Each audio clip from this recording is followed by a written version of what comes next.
ভাবুন তো, ফুটবল ইতিহাসের সবচেয়ে দামি ট্রফি লুকিয়ে আছে আপনার বিছানার নিচে, একটা ছেঁড়া জুতার বাক্সে। শুনতে সিনেমার গল্প মনে হলেও এটাই সত্যি। আজ আপনাদের শোনাবো বিশ্বকাপের ইতিহাসের সবচেয়ে অবিশ্বাস্য ও রোমাঞ্চকর চুরির গল্প।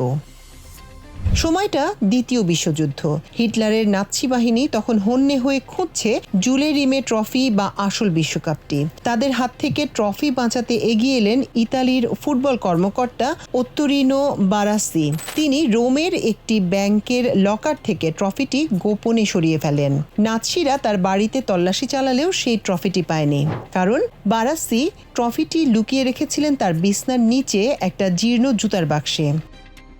কিন্তু ট্রফির কপালে শান্তি ছিল না। ২৬ বছর পর ১৯৬৬ সালে ইংল্যান্ড বিশ্বকাপ শুরুর ঠিক ৪ মাস আগে লন্ডনের এক প্রদর্শনী থেকে ট্রফিটি আবার চুরি হয়ে যায়। স্কটল্যান্ড ইয়ার্ডের বাঘা বাঘা গোয়েন্দারা পুরো লন্ডন শহর তোলপাড় করে ফেলল, কিন্তু চোরের কোনো হদিস মিলল না। পুরো ইংল্যান্ড তখন লজ্জায় মুখ লুকাচ্ছে।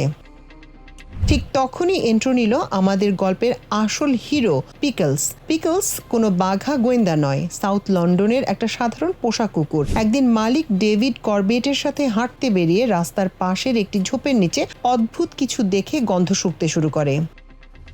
মালিক গিয়ে দেখেন খবরের কাগজে মোড়ানো ভারী একটা জিনিস। কাগজটা ছিঁড়তেই উকি দিল খোদ হারিয়ে যাওয়া জুলে রিমে ট্রফি। রাতারাতি হিরো বনে গেল পিকলস। তাকে দেয়া হলো মেডেল আর সারা জীবনের জন্য ফ্রি ডগ ফুডের স্পন্সরশিপ। এমনকি ইংল্যান্ড বিশ্বকাপ জেতার পর অফিসিয়াল ডিনারেও পিকলসকে স্পেশাল গেস্ট করা হয়েছিল।